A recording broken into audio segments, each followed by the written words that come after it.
Right, so here's the last topic for the memory unit, and this is the cognitive interview, but it is actually improving the accuracy of eyewitness testimony. So if you get a question that says improving the accuracy of eyewitness testimony, you've got to think that's the cognitive interview.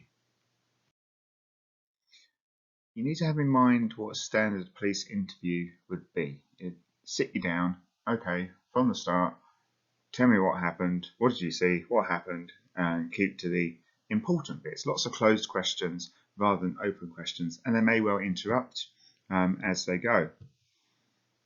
So the cognitive interview is built on psychological research trying to think, well, how can we get better, more reliable eyewitness testimony? And so they've come up with the cognitive interview, and there's 4 different components to it. You need to know what they're called and what they involve.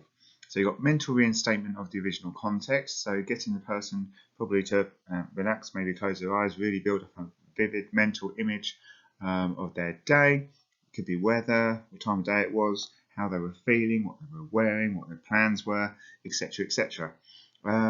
And this links to the idea of cue-dependent recall. So rather than sitting somebody down in a bare police room and asking them to tell them what happens, really trying to prompt those extra cues to help recall the information in more accurately or with more detail, or maybe recall things that they would have otherwise missed.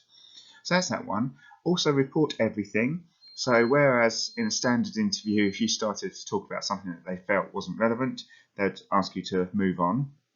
Whereas in this, they'll be asked to recall everything that comes to mind. Again, because it might be that cue, even though it seems meaningless, it still might spark something that is of importance. So mental reinstatement, report everything.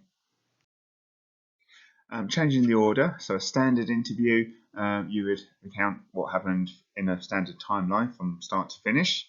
Whereas changing the order, they might do it in reverse. So, okay, let's go from the moment the person was shot and work backwards from there.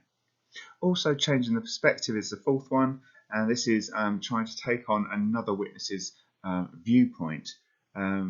Please remember, this isn't how they would have felt. We haven't got any idea about that, but you can think there was a person over the other side of the road, so let's think what they would have been able to see. You're seeing the back of the attacker, they would have seen the front of the attacker, for example.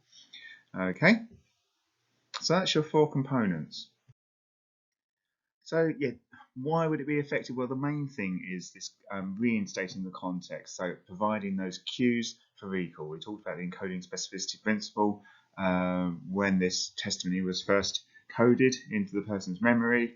Yes, it'd be the incident, but there's everything else, their internal state, the external state, all of that is there as well. So while you're not physically taking them back there, you are mentally taking them back there and hopefully providing more cues for recall. I mean, also it can help to check the reliability and consistency of their report as well.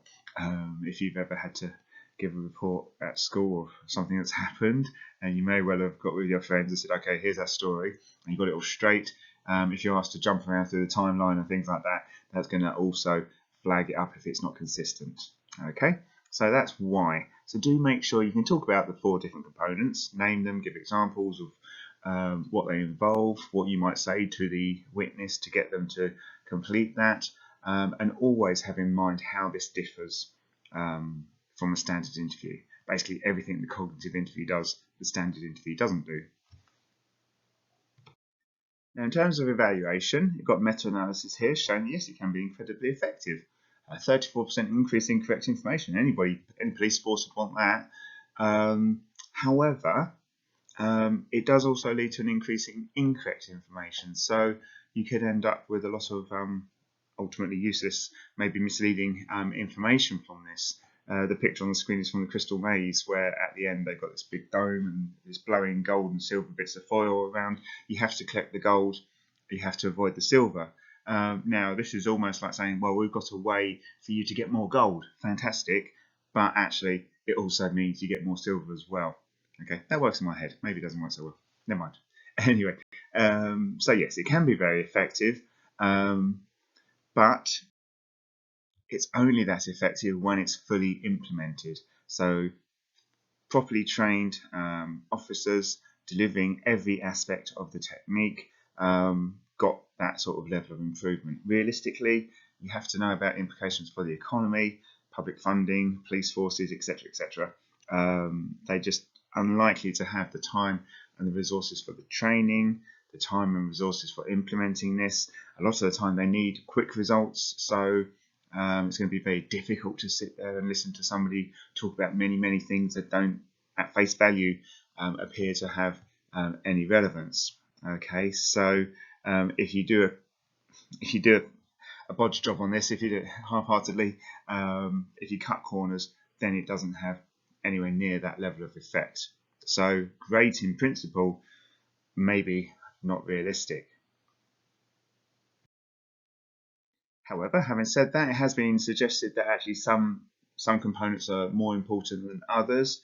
So the first two that I talked about, mental reinstatement and report everything, it's been argued that those are actually the most important ones. So maybe there might be mileage in focusing on those, which might make it a more realistic option for police forces to use, given the restrictions on their time and money. Okay, so that's everything for the memory topic.